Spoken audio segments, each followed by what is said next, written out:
It's 81 degrees. Are we living in an anti-Christian culture? You know, there are many who would affirm that we are. Stay with us. We're going to talk about that in our program today. How do you explain? How do you describe? In Him, all families are blessed. Join our discussion on Fabric of Family.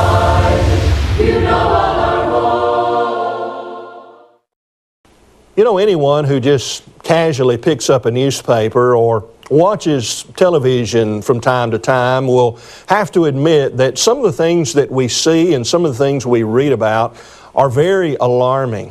Yes, America is changing. And many people would say, we're not changing for the good, at least in a number of areas. You know, sadly, I would have to say that I believe that we're living in a time and an age in which the culture of America is tragically going further and further away from the Bible. You know, we're going to talk about that today with a panel of guests. But before I go over and sit down with our guests and we talk about anti-Christian culture in America today, I want us to watch a segment by Paul Sane, and the segment is entitled, Are We Listening? And in this particular segment, Paul wants to talk with us about how God has warned us of evil. Are we listening? We'll be back in just a moment. As I'm reading from the Holy Bible, I'm listening to what God has said. This is His book, the Word of God. If I want to know what God has said about having the greatest home that my wife and I, my family can have, I need to go to the greatest book. God has spoken, but it's up to me to listen. The same is true with you, friend. And also, God has warned us. He's told us about Satan and his wiles, that he lies, that he's crafty. God has told us that he's as a roaring lion seeking to devour. God has warned us. Are we listening? In the Bible, especially the Old Testament, we can read of so many that knew what they needed to do, but they failed to do it. Uzzah, for an example, touched the Ark of the Covenant. They had been told from God, do not touch the Ark of the Covenant. They were to utterly destroy the Amalekites, as we can read in an account in the Old Testament, but they saved certain things. As a result, they were punished.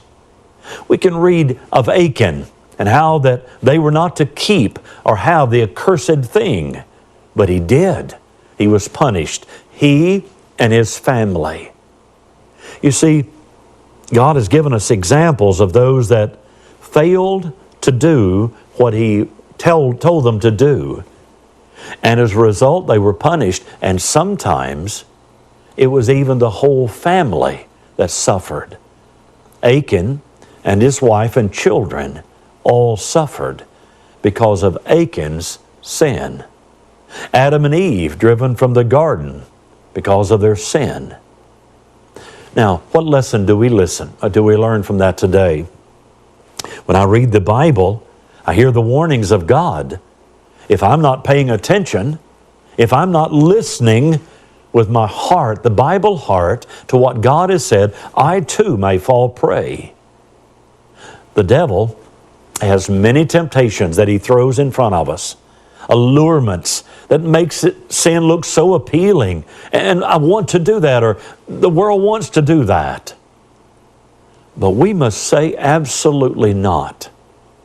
God has told us we must deny ungodliness, deny ourselves and follow Him. We must live soberly, righteously, and godly. Titus chapter 2, 11 and following. In Romans 12, we're admonished not to be conformed to this world. Our homes are under attack. Our families are being bombarded. Television is trying to brainwash us. Hollywood is trying to tell us to do this and do that. But friends, if we're listening to God, Our homes will be better, the best that's possible. But it's up to us to hear the truth. God has spoken. Friends, are we listening? It's time for our panel discussion. And I have two guests with me today. These men have been with us in previous programming. I have Adam Carlson sitting here to my left. Adam preaches for the Valley Church of Christ, and this is located in Kingsport, Tennessee. Adam's good to have you with us again. Thank you. And sitting beside Adam is Jeff Winters. Jeff preaches for the Erwin Church of Christ in Erwin, Tennessee. Jeff's good to see you. Thank you. Appreciate both of you being here to talk about our subject matter of today, that being the anti-Christian culture that we live in today and how it affects the family. Now, you know, we're making some assumptions, I guess, based upon the title, that we are living in an anti-Christian culture. I think most people who embrace Christian values, or would claim to embrace Christian values at least, would say, yes, you know, we're seeing that more and more today, where there is a bias against those who embrace Christian values in lieu of other so-called values that some want to embrace today. Adam, I want to go to you with the first question today, and that is, as far as morality is concerned, you know, you can ask a question of someone, and you may get one answer, and you go to someone else and you ask the same question, and you may get something totally opposite to what they said as far as the answer to that moral inquiry. And, you know, it demonstrates the fact that people have different standards that they use to determine whether something is moral or not. What are some of the standards that you have come across in your study with individuals and, you know, communicating, interchanging, exchanging with various people in your life as far as how they determine whether something is moral or immoral? Well, thank you, Barry. That's an excellent question.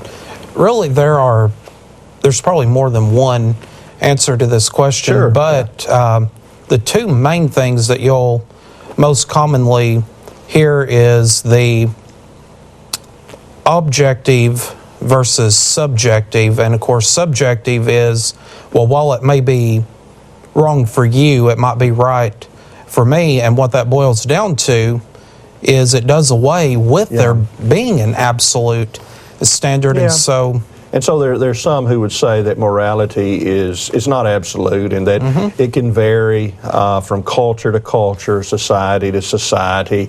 And we have seen that, Adam. Absolutely. We've seen that infiltrate our culture here in America, where more and more people seemingly don't want to take a stand for right or wrong because, you know, they believe that just because it's wrong for me doesn't mean it's wrong for someone else. Jeff, what are your thoughts about that? Adam and I were kind of talking about this yesterday as we were driving down here, and the attitude it seems like a lot of folks have is, it's okay, I'm religious. It's okay if I don't agree with what you agree with. It's okay if you don't agree with what we don't jive on it. I'm religious. God's going to accept me because God is love. And so that philosophy... Maybe some distortions of what and people just say, true religion I can is. do what I want to do because, and it's okay because I'm religious. Okay. Well, just because you're religious doesn't mean it's okay. When I was thinking about this idea of anti-Christian culture, anti-Christian is anti-God. It's anti-God's laws. It's everything. We can't pick and choose what we want to do, what we want to obey. God's people were destroyed for lack of knowledge. That's what we're learning in Hosea. And we learn in Jeremiah that it's not in our own to direct our own steps. We need God. We need His ways. Our laws, our government laws, need to be directed by God's laws. Well, let's focus in on something there that you're hitting on, and that is how that sometimes morality is determined by an individual based upon what they think or what they believe. And you know, that's a very dangerous position to take, to say that morality needs to be determined based upon what I think. Right. I mean, there has to be an absolute standard, but that absolute standard can't be me. It can't be you. it has to be something beyond man. I mean, think about if that's the case, then you have a situation like in the book of Judges where every man did that which was right in his own eyes. Yeah. Imagine the chaos that we would have in our nation today if everyone in the nation held the position that morals are determined by each person individually. I mean, you'd have some individuals who would say it's okay to shoot somebody just because they look at you, funny, or it's okay to rape someone, or I mean, where does that go? I mean, we're talking about the destruction of a nation if everyone embraced that as the absolute that they follow.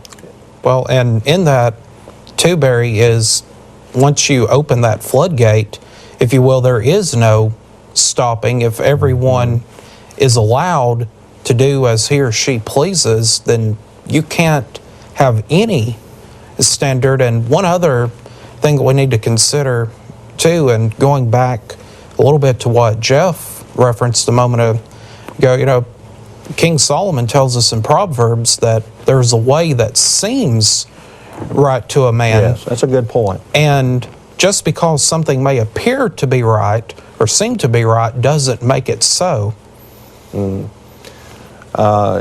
Jesus prayed to the Father, sanctify them through truth. Thy word is truth. And so, the standard for morality certainly can't be just an individual and what they think, what they desire. But, also some, I think, have the idea that morality can be determined based upon what the majority of people believe.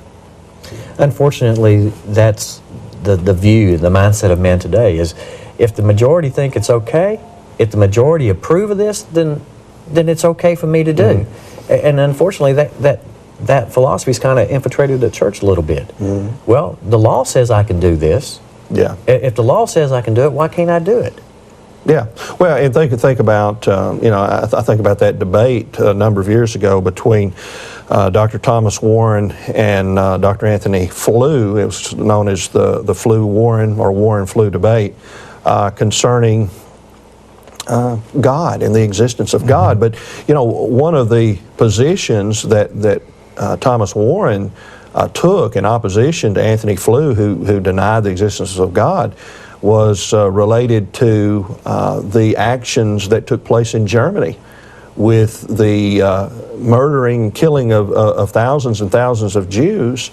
If it's the case that a culture or a society can determine morality and it's nobody else's business, Dr. Warren successfully argued, then upon what basis could you oppose what Hitler did in the slaughtering of Jews? Because that was what they decided as a nation of people, as a society. I mean, this can go in all sorts of different directions, and it has a lot of application that we could make. That the average person on the street would say, "Well, yeah, I wouldn't agree with that. I wouldn't agree with that." But yet, the position sometimes that we take regarding where we get our morals, that is simply from an individual or from the collection of individuals, it's not a sufficient standard. It's not a sufficient standard. Well, we've got some other matters that I want us to talk about in the program today, but we're going to take a break. We're going to watch a segment by Gary Hill. He is going to do a segment on archaeology, and this particular segment is entitled Evidence for Early Israel.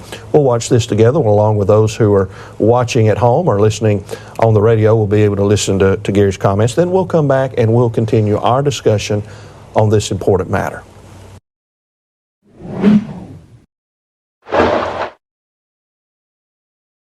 Hello, I'm Gary Hill, and this is Unearthing the Family.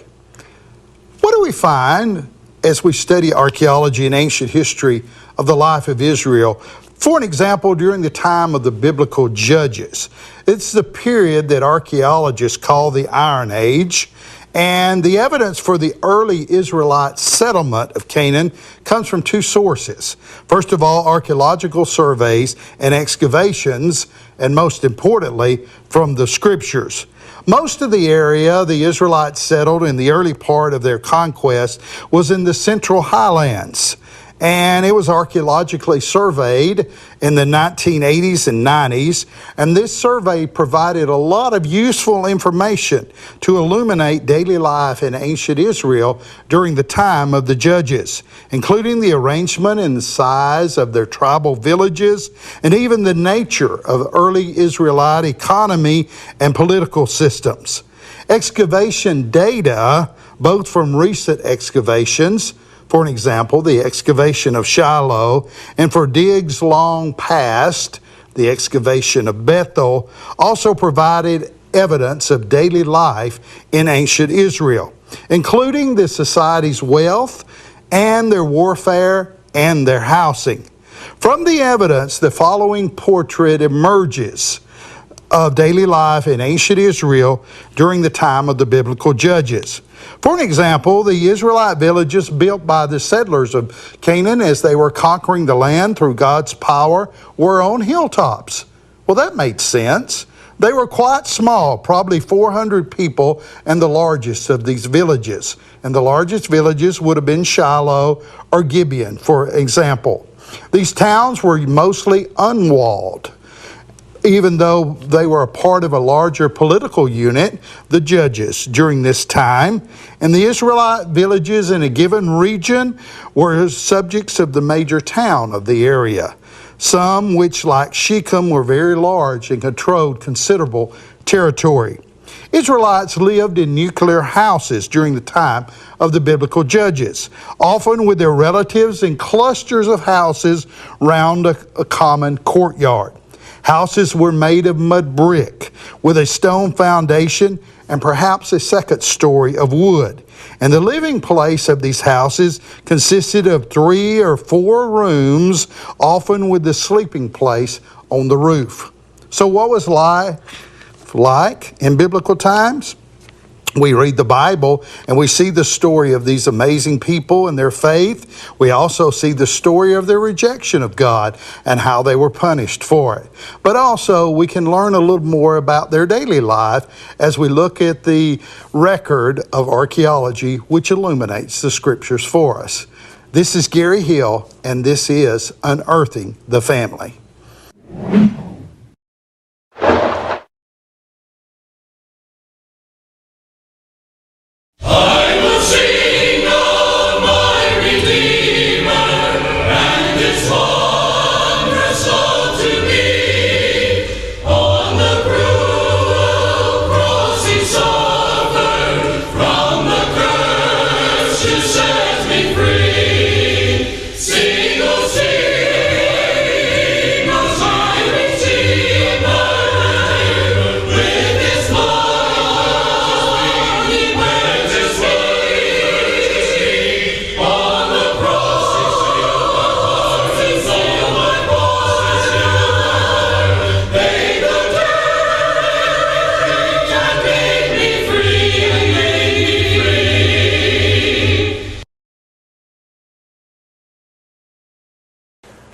Well, we're back for our discussion, and I have Adam Carlson, who preaches for the Valley Church of Christ in Kingsport, Tennessee, as well as Jeff Winters, who preaches for the Erwin Church of Christ in Erwin, Tennessee. We're talking about what is quite simply an anti-Christian culture or society today that we see here in the United States of America. Imagine that. It's hard to believe where this country began and where it is now today as far as these things are concerned. Now, when we talk about an anti-Christian society, we're talking about a society that makes determinations about right or wrong and thus oppose Christian values because they're not using the standard of authority that would be the Word of God itself.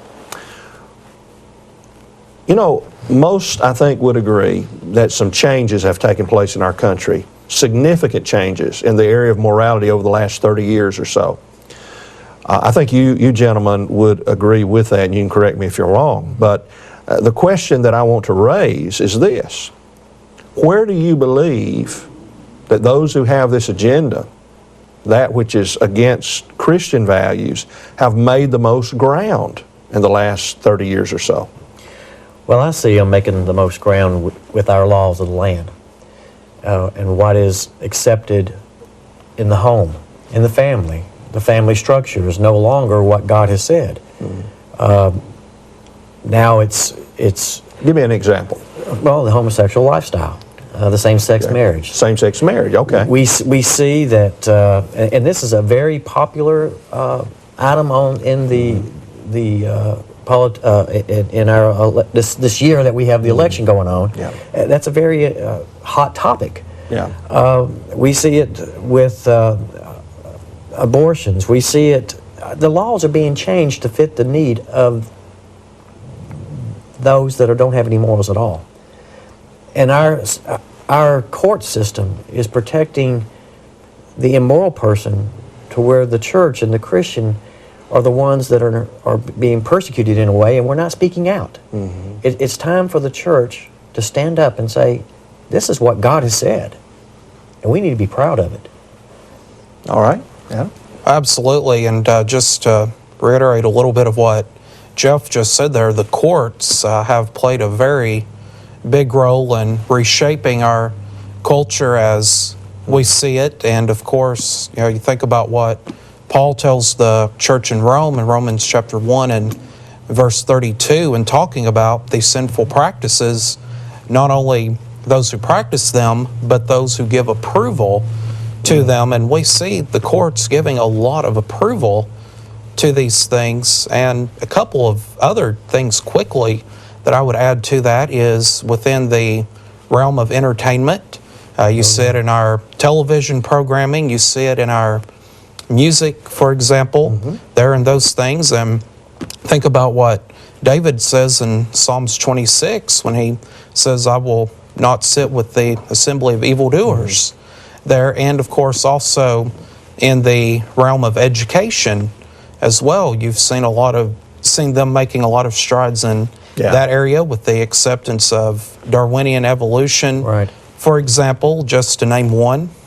So those are the three areas that I see where they have made the most progress. And I think, it's easy to see, Adam, that America's moral sensitivities have been dulled over the last 30 years. In fact, I've heard it compared to a frog in a kettle.